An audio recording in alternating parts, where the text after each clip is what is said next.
onai pane zvimwe zvinhu zvekuti tinogona kufunga kuti zvinonetsa kana zvinodhura stereki especially kuenda kumaholidays handiti but hazvinyanyodhura. Usatyire kure, usanyanyotyira kure. Pane zvandoda kumbokuradzai nhasi. Ndoda kumbokuradzai this cruise handiti inonzi shark cruise. Ndoda kuti ndingokuradzai kuti kana mazozvifunga kuuya for holidays, this is the best cruise to use handiti. Nhasi ndaishandisa, tava nenguva yakanaka. Ndinoda kuti big shout out kuna Kunda Chitima watari kufamba naye.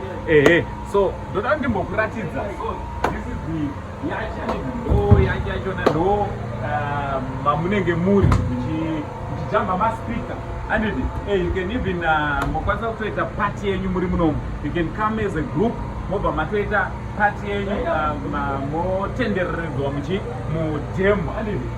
So inei tiri mufirst floor, muno mufirst floor chazoenda neonoona muground floor.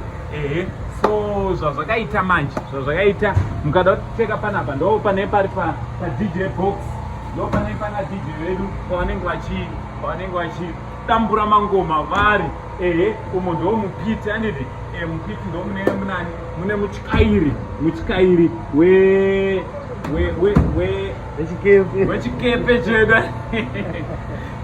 So downstairs handiti tangoita a quick one handiti. Ndikokuratidza a quick one.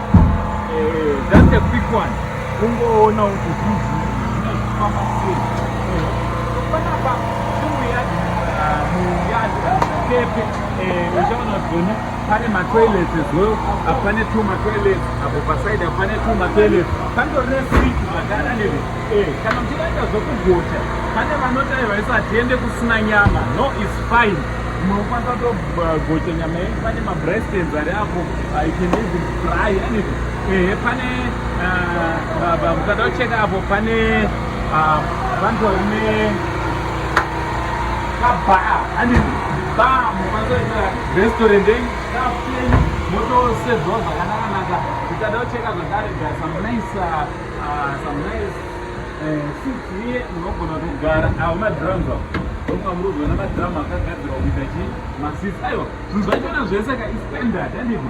Standard chaichayo kutoti wega unoona kutoti haupanosarira. So kana uchida kuuya kukariba zvakachipa, uchida zvinhu zvakachipa on a cheap budget, a very low budget, you can contact number iyo and then number dzipa screen idzodzo. Zvinhu zvako zvotofamba motoya nemhuri asi tombonyanyodhura. Mugesta itotyira kure tichifunga zvinodhura zvisingaite, but hazvisi zvisinganyanyodhura. Wotouya wotoshandisa Shark Cruise mototenderera nefamily.